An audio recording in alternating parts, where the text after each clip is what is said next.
자, 아파트 경매 엄청 폭증한다는데 현황도 한번 알려주세요. 자, 지금 이런 것들도 나오고 있습니다. 87억 청담동 아파트까지도 경매로 나온다. 지금 요즘 청담동도 문제가 많죠. 그 호텔 사업도 지금 추진 안 되고 있고, 청담동 아파트가 경매로 나왔습니다. 2021년 20억 넘는 고가 아파트의 매물이 42개에서 160개로 급증했다. 그리고 부동산 경매는 9년 만에 최고치가 나오고 있다. 이런 이야기가 나오고 있죠. 작년 11월에 이런 일이 있었죠. 27억짜리 음마 아파트 사는데 24억 원을 대부업에서 연끌했다. 그래서 월 2천만 원씩 갚으면서 이자만. 근데 집값이 더 빨리 올라갈 거라고 생각을 하고 샀다가 작살나서 26억에 낙찰됐죠. 월 2천만 원씩 이자 내다가 작살난 거죠. 그런 거고, 지금 10월과 비교하면 30%, 1월과 비교하면 61%가 넘게 늘어난 상황이다. 자, 보시면 서울 낙찰률 30%선 무너졌고, 이게 11월 기사죠. 매물은 238개까지 늘어나서 10월 경매 동향 보고서. 자, 여기 11월 경매 동향 보고서를 보시면은 지금 10월에 역대급으로 나왔는데 11월에 또 늘어났습니다. 그리고 낙찰가율 떨어지고 낙찰률도 떨어지고 있어요. 자, 이게 뜻하는 바가 뭐냐? 매매 시장이랑 똑같아요. 매물은 늘어났고 경매 진행 건수가 늘어났다는 건 매물이 늘어났다는 소리죠. 근데 낙찰가율이 떨어졌다. 가격이 떨어졌다. 실거래 가격이 떨어졌다. 그리고 낙찰률이 떨어졌다. 거래량이 줄고 있다. 자, 그래서 이런 형식으로 나오고요. 특히 어디? 서울 아파트 전체 낙찰가율이 큰 폭으로 떨어졌다. 그래서 서울 아파트 같은 경우는 낙찰률이 20%대로 떨어졌고, 낙찰가율이 86.7%에서 80.7%까지 실거래가가 엄청나게 떨어지고 있다. 경기도 낙찰률은 조금 올라갔지만 낙찰가율이 뚝 떨어졌고, 인천도 지금 진행 건수는 늘어났고 낙찰률 떨어졌고 낙찰가율 떨어졌다. 이런 형국이라는 소리예요. 그러니까 경매라는 게 모든 시장이 다 똑같이 가요. 요거를 분리해서 이야기하는 인간들이 있어요. 물론 그런 경우는 있습니다. 지역적으로 원래 아파트 또는 굳이 아파트가 아니더라도 집값 추이는요 원래 다르게 흘러가요.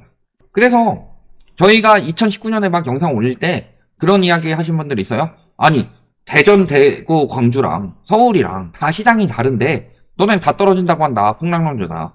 그런 식으로 이야기를 하는데, 문제는 원래 다르게 흘러갔던 것이 2008년 글로벌 금융위기 터지고 추진된 정책들이 문제가 뭐였냐면요. 첫 번째는 전세자금 대출, 두 번째는 토이노믹스.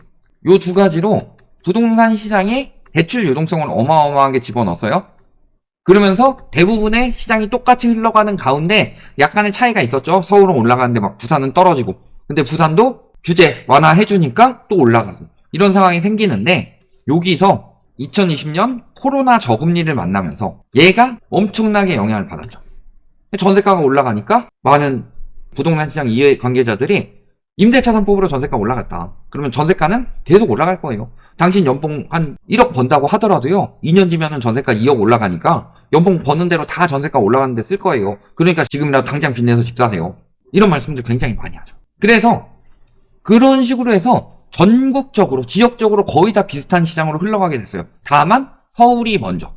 서울. 그 다음에 지방광역시나 수도권 인근. 여기서 수도권 외곽, 지방. 이런 쪽으로 번져가게 만들어서 여기가 먼저 끼고, 여기는 한 2015년, 15년부터 거품이 끼기 시작했고, 이런 것들은 거의 한 2018년, 이럴 때 끼기 시작했고, 완전히 이런 것들은 2020년. 물론 이때도 또 치고 올라가고 또 치고 올라가고 이런 경우도 생겼습니다. 그렇지만 이런 형식으로 진행이 됐죠. 2017년. 그러니까 이런 데는 거품이 빨리 빠질 거고, 이런 데는 오래 빠진다. 그런 말씀을 드린 거고, 왜 갑자기 이런 이야기를 했냐? 그러면서 분양, 매매, 경매, 시장은 각각 다 다르게 흘러가는 것처럼 이야기를 하지만요. 여기에 전세시장까지 원래는 이 네 개가 같이 흘러갑니다. 요즘에 사람들 제일 많이 속이는 소리가 뭐예요? 매매시장 무너지면 전세시장 뜬다. 이거 다 개소리입니다. 이거는 2008년 글로벌 금융위기 이후 딱 한 번 있었던 일이고, 그 전부터 매매 무너지면 원래 전세 무너집니다. 근데 그때는 전세자금 대출을 풀어서 가능했던 일이고, 그래서 지금도 보시면은 매매시장이 안 되니까 경매시장도 무너지는 거예요. 경매시장 9년 만에 지금 최악이라고 하죠. 매물 최대고. 근데 매매시장 어때요?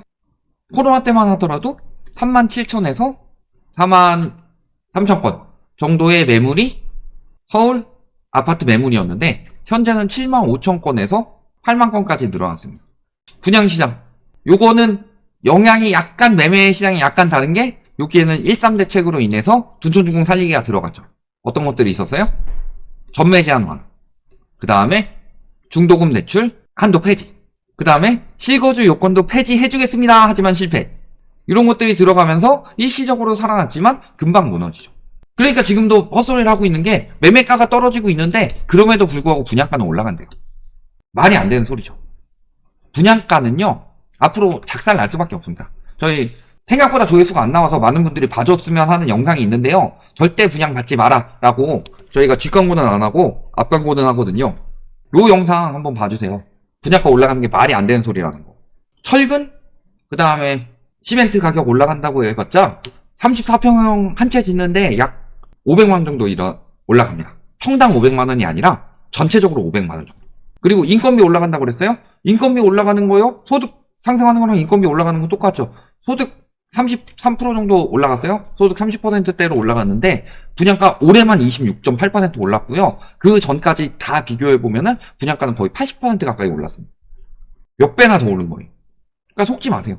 분양가도 마찬가지고 경매 시장도 마찬가지예요. 경매 시장은 올해 매매 시장이 살아난 게 말이 안 되는 게, 경매 시장 같은 경우가 언제 나온 거예요? 6개월에서 1년 정도 전에 나온 거죠.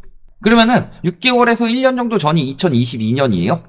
이때 시장이 안 좋았는데 올해 막 데드캣 바운스 나오고 집값 올라간다라고 하고 있는데 경매 시장 계속 안 나오고 경매 매물 계속 늘어나죠. 앞으로 더 터질 거예요. 왜 이게 늘어나느냐? 연체율이 늘어나고 부실 채권이 늘어나니까. 이게 갚다 못 갚고 못 갚으면 담보 회수 들어가는 게 경매죠. 근데 실질적으로 은행권에서는 2개월만 연체해도 경매 넣을 수는 있어요. 그런데 막 그렇게 경매 넣으면 미국 서브프라임 모기지 사태처럼 담보 회수를 하더라도 원금 회수가 안 될 수가 있죠. 그러니까 아직까지 시장이 괜찮을 땐 저런 것들이 잘 안 나오는데 시장이 안 좋아지면 안 좋아질수록 조금이라도 더 회수하려고 엄청나게 나올 수밖에 없다. 그래서 우리가 생각해봐야 되는 게요, 내년이 진짜 위험합니다. 자, 경매 가기 전 단계가 뭐라고 그랬어요? 부실채권이라고 그랬죠. 연체를 많이 해야 부실채권이 되는 겁니다.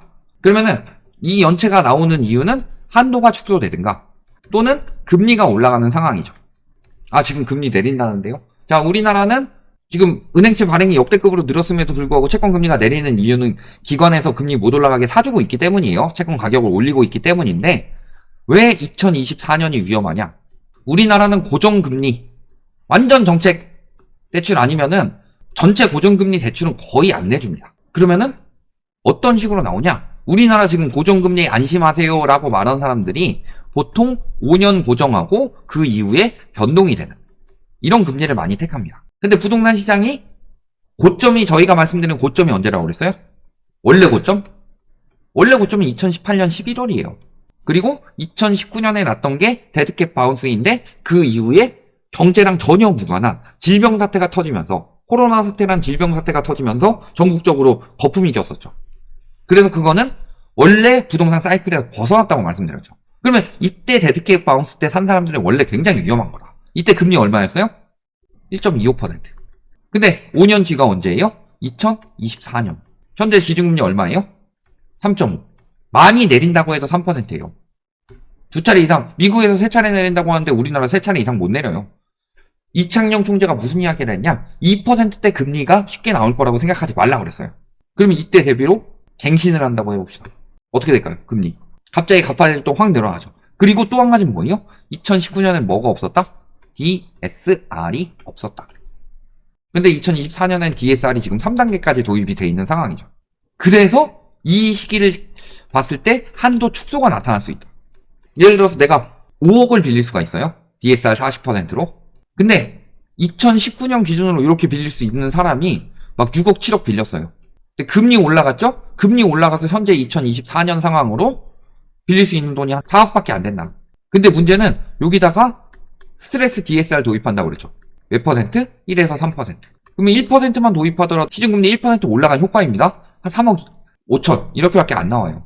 그러면은 이 사람이 연장을 했을 때 원금 조금 갚았다고 하더라도 한 4억 4천 막 이렇게 나올 거예요. 그러면 한도가 요거밖에 없으니까 9천만 원 일시상환이 돌아올 수도 있는 거다. 갱신하면서. 그래서 내년이 엄청나게 위험한 연도예요. 그러니까 경매 매물 지금 9년 만에 최고치라고 하지만요. 진짜 경매 매물 역대급으로 찍는 거는 내년, 내후년 가면요. 내년이 어떻게 돼요? 내년에 저런 문제들 터져가지고 매물들 나오기 시작하면은 내년 말이나 내후년에 나온다. 얼마나 많이 터지겠어요. 근데 문제는 총선 때까지 미루고 있는 PF도 이젠 더 이상 못 버티니까 금감원장이 뭐라고 그랬어요? 터질 것들은 터지게 냅둬야 된다. 이런 이야기까지 나왔죠. 물론 하나의 행동은 다르지만, 물론 금융당국이 계속 압박해서 PF 연장하도록 해주고는 있지만 터질 것들은 터져야 된다. 지금 이 말이 왜 나왔는지를 생각해보면요. 터질 수밖에 없기 때문에 미리 책임 회피를 하는 거예요. 이거는 뭐 굳이 이번 정부가 아니라 모든 정부가 다 똑같은 거예요. 모든 정부가 다 똑같은 이야기를 해요. 위기가 터지기 전에 그 위기에 대해서 경고를 하기 시작한다. 그게 발빠르게 움직인 게 한국은행이고 그 다음에 움직이는 게 지금 금융당국이에요. 그 전에 우리나라한테 계속 경고하던 곳들이 IMF나 OECD나 뭐 BIS 이런 곳들이 우리나라에 계속 경고를 했던 거고. 이런 부분 보시면 내년에 경매 얼마나 많이 쏟아질지 답 나옵니다. 여기까지 말씀드리겠습니다.